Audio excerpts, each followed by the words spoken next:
tell you how much of a pleasure it is to chat with you today. I absolutely love Flora and Son. So thanks for your time. Thank you, Daniel. I'm so excited to talk about it. Obviously here in the States, John Carney movies are beloved. We love John Carney movies. Are most of them are set in Ireland, of course. Does Ireland love his movies as much as we do here? Absolutely. We're so proud of him. He's like our little national treasure. That's amazing. And when you're reading for the lead in a John Carney film, you know there's going to be some music. There's going to be some singing here. But I understand the singing part had you a bit worried before you signed on. So tell me about how you landed it. I don't like it. I don't want to do it. It's not for me. It's not my life. But yeah, my agent was like, you got to read John Carney's new script. And I was like, oh no, doesn't he sing in his movies? Like there's all this music stuff. And then I read it and I was like, probably like 30 pages in, there was no singing. And I was like, oh, this is great. Maybe it's just about the guitar. And then of course there's all this singing going on. But I loved the character so much. And I just felt, those rare moments that you have where you read a script and you're like, this is it. This is my part. This has to be my part. So I pitched myself to him basically like, I'm not Mariah Carey. That's not what you're going to get. But I can sort of express to you, I can give you a voice that's trying to say something that's truthful and comes from an honest place. And I can carry a tune, but I'm not going to be able to do those songbird runs if you're looking for that. And I also said, I think it would be strange if this character had never sang before and all of a sudden she's Beyonce. You know what I mean? That's just silly and it's going to take you out of it. And he was like, absolutely. I'm not looking for that. I'm not looking for, A Star is Born. I'm looking for this story to be about real people and how music can just simply change people's lives. And it doesn't mean that they have to, win American Idol at the end of it. Did you actually do a singing audition or Nope. Or did he just take you at your word? He actually crazily, he just took my word for it. And I think I had sang for something else in an audition, and I think my agent might have slipped that to him, so at least he knew, which also wasn't terrible. But the first time I sang in front of him, and really anybody aside from my singing teacher, was the first day we went in to write the songs. With the first day I met Joseph Gordon-Levitt. So it was a little bit daunting, and he kind of got the guitar and he was like, and I was, oh no, I don't want to do it. And he was like, come on. And so I just sort of got over it by that point. Yeah. What was that process like of discovering, yes, you're singing in the film and you're not just singing songs that John and Gary Clark are going to give you, but you're also going to help create them. What was that like? That was not what they had sort of pitched to me. I mean, I thought I was coming on to do this thing and all the songs would be written way in advance and I'd have a lot of time to prepare. And by the time we got to shooting, we still didn't have any songs. And I'm starting to freak out going, but you don't understand. I've never sang before. I need to practice. And he was like, yeah, well, what we're going to do is we'll go in on Saturday to the studio and you can bring in some lyrics and it's your character. You write from your perspective and we'll bring in our lyrics and our ideas and our melodies and we'll just jam and we'll try and come up with something. And so the first day we did that, I met Joe and in about 6 hours we wrote Meet in the Middle. And it was like one of those things, I guess, when you have chemistry with people, it just clicks and it works. And we wrote the song and then I was like, okay, so now I can go home and practice this for about a week. And he goes, yeah, you could do that. Or just go in the booth and just put it down as a demo. If we don't like it, we'll re-record it. And I was like, okay. So he throws me in there and we recorded it and that's the tune. Really? You recorded it that day? Yeah, all in a day's work. Wow. Yeah, and then That's we amazing. shot it actually like the following Tuesday or something. I mean, it was really rapid, really spontaneous, but that's what kind of was exciting about it. It's amazing. And I was just talking to Joseph, and I was asking him about how you two developed chemistry together, especially when a handful of your scenes are not together. You know, you're via Zoom, and he talked about how that songwriting process really was that spark of chemistry for the two of you. Was it Absolutely. I mean, it was such a great sort of baptism of fire for us to like be like, hey, hi, nice to meet you. And now we have to sing in front of each other, and now we have to write for each other.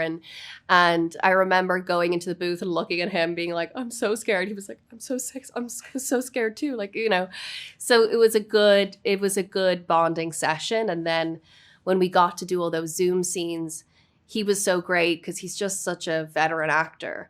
And I was really struggling with, we had to have these in-ears in, and it was technical, and he's on one side of the set, I'm on the other, we're on Zoom, and he really guided me through it and helped me sort of find my pace. And then by the time we were done with our first scene, we were in it.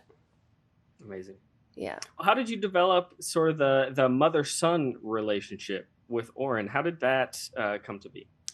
So easy, because he's just so gorgeous and so open. And this was his first film. And watching him have that experience was, I think, for everybody on the crew, very special. It was almost like we were all reliving the reason why we love movie making. And he was just like devastated when he was wrapped. He never wanted to go home. He wanted to live there, and everything was new for him. And yeah, when you work with someone like that, and it's always a little bit daunting, you have to create a family relationship and so much history. But because he was so invested and open, I just completely embraced that. And we just bonded. I mean, we were a lot of big scenes we have to do together. And he's a good kid to hang out with. He's funny. He's smart. So we just really got on. Amazing. Well, one of my favorite things about Flora and Son are just some of the faces that you make throughout this movie. Yeah. Like when Max, you're trying to help Max out and talking to the girl that he likes, you have this look on your face that's just a little disgusted and a little don't want to be there. How much of those moments did you just sort of feel out, or did you kind of know what you were going to do beforehand? I felt it out, but I did have this weird idea in my head that Flora was an ostrich. You know, the way some people, like, they do animal work or whatever. And it's not something that I do a lot, but I just had this image in my mind that she was an ostrich. I think I'd been watching a lot of David Attenborough documentaries or something, and it sort of came to me. So those looks that I kind of give, those clocks of the head and the pouting and all, sort of come a little bit from that family. But I also, people who've seen the movie have said to me, oh, I see your mum there. I see those looks that you give to him. That's your mum. And I think I learned a lot of the way that she looks at me when she's disappointed and when she's proud, and I kind of, you know, peppered that in. That's beautiful. Well, there's a beautiful moment in the film when Jeff gives Flora Both Sides Now to listen to. Mm-hmm. And it's sort of this kind of revelation moment of what music can do, what it can be. Have you had moments like that throughout your life, of just kind of music impacting you in a way that you won't forget? Absolutely. And especially weirdly with acting. I find music sometimes helps me find a character or a scene. If I can't figure it out, I'll be listening to an album or a lyric in a song or a melody, and all of a sudden I'll understand the scene, or I'll understand the character, or it'll be like a memory that I create from that song for the character. So it's actually a big part of my sort of acting work. So it was nice to really bond it in this film in a big way. I was talking to John, and I was asking him about, Flora does some pretty unlikable things, especially towards the beginning, cussing out her son, things like that. Yeah. I was wondering how difficult it was to balance those moments without losing the audience, which you don't, but how Mhm. much did you think through that in your performance? I didn't actually think it would be too much of an issue, but I know that our producers were concerned that she was going to come across, too tough, and audiences wouldn't like her if she was too hard on her son. Um, but I'm kind of all for characters being completely flawed and, unlikable at times, and then they weirdly earn back your trust. And I really like taking an audience on a journey that way. So I wasn't too concerned, but it was a conversation that was being had. And what sort of direction did you get from John? Is there a specific moment of direction that really helped you through this process on Flora and Son? There was so much. I mean, the great thing about John is that we very much connected. We have the same taste. We have the same sense of humor. And, it's rare when you get a director like that where you kind of speak the same language. And every day we would come in and go, I don't know, is it a sad scene or is it a funny scene?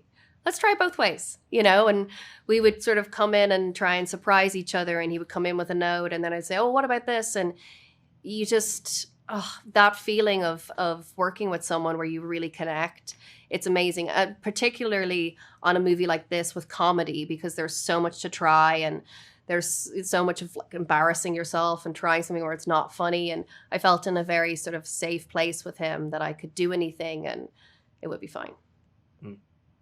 What was your favorite musical moment to film on set? Probably the rooftop. I think that was funny because we got there and John was like, so I've got this crazy idea and it's really cheesy. And I have this thing, but what if it's kind of like he comes out and he walks up the steps and he's there on the rooftop and he's singing to you. And we were both kind of like, oh, I don't know. Like, is that too cheesy? And then he was like starting to reference Guys and Dolls. And he was saying, like, we've got to play it like this, almost like Flora's reluctant to be there. She thinks it's cheesy. He doesn't think it's cheesy. He's kind of egging her on and she's going, no, I don't want to be any a part of this. And I think that actually really worked for the scene. It sort of created this dynamic between them that, you can really see their romance sort of blossom. There's also a moment on that rooftop. Now, I don't want to get anybody in trouble, but there is an insult to A Star Is Born in there. By the way, I love A Star Is Born. I love that movie. Okay, so that's what I was going to ask you about. That you're not a part of that moment of insulting the movie? No, I love that. I love that movie. I love that movie. But yeah, I know. I like when Flora's like, oh, look at A Star Is Born or whatever. And he's like, no. Yeah. But that scene was beautiful. I mean, did you see the moon in that scene? Like, that looks CGI'd, but it wasn't. That's just like, really? I swear to God, that's just what it looked like that night. It's crazy. That's beautiful. Well, Eve, you've got so many great projects coming up. Are you filming Bad Sisters Season 2 right now? Absolutely. Does it start back up? Yep. Amazing. And we're also chatting just a few days after Nia DaCosta's The Marvels just premiered. Yes. And I understand you're going to be in her next project. Is that right? Yes, hope so. I mean, strike-wise, yes, hope so. Yeah, we were supposed to shoot it over the summer and then it got shut down. So now it's sort of a waiting game of when we can go. Amazing. Is there anything you can tell me about that project? No. Okay, fair enough. I'm not allowed. All good. Well, before I let you go, I'm actually based in Las Vegas, and oh, great! I saw that you came and checked out the U2 show at the Sphere. What was your experience like with that show? So much fun. I wasn't interested. I was like such a typical daughter. I was like, what? A Sphere? Like, what are you doing? For like a year, he was talking about it, and then when I saw the videos from the first show, I was like, I must go to the Sphere. And I went and it was just fantastic. So much fun. Amazing. Well, Eve, again, thank you so much for your time. I truly, truly love this movie. So it's such a pleasure to chat with you. Thank you so much. Take care.